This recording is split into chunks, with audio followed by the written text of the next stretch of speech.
ברוך אתה אדוני אלוהינו מלך העולם שהכל נהיה בדברו. You know, in the Jewish world, we're not uniform in everything. Even some of our prayers are a little bit different depending from where your people come from, what part of the world.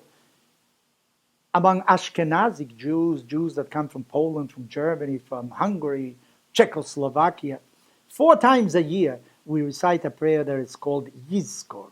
It's a prayer in memory of those that passed away, in memory of parents, sometimes a brother, even a child, God forbid. We remember those that are no longer with us. We usually ask those that have parents to leave the synagogue at that time, and those of us who, unfortunately, the majority of us who have lost somebody, remain in order to what?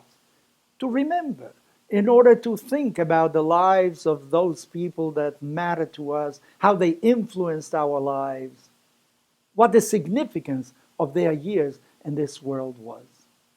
Yet, while I was saying Yizkor this year, I thought to myself, maybe Yizkor is something altogether different.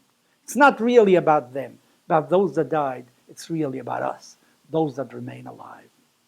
One of my favorite rabbis, Shlomo Riskin of Efrat, Israel, tells of a man with whom he was conversing. He was talking to him on a Friday night, and he said to him, "Tell me, what happened in your life that made you change?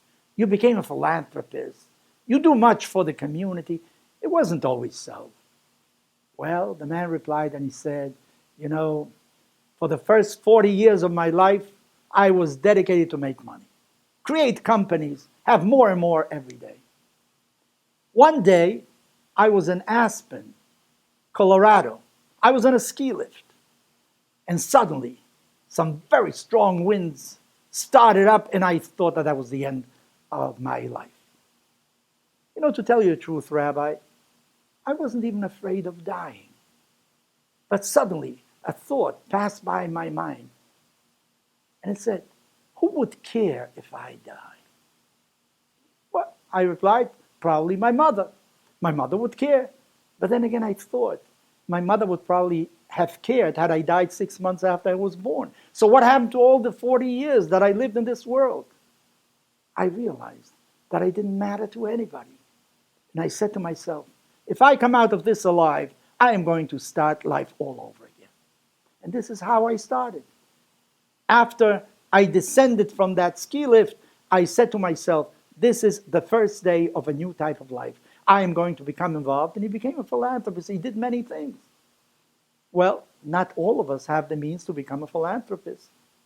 You know, we don't have the means to do it, but we have the means to do other things. We have the means to care for other people. We have the means to help somebody in need. We have the means to be a real friend to somebody.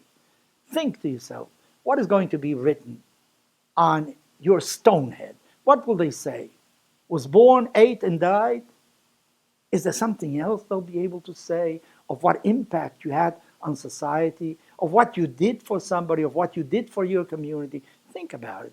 Yizkor is not really about those that died. I think Yizkor is about us. How are we going to be remembered? What kind of imprint are you going to leave in this world?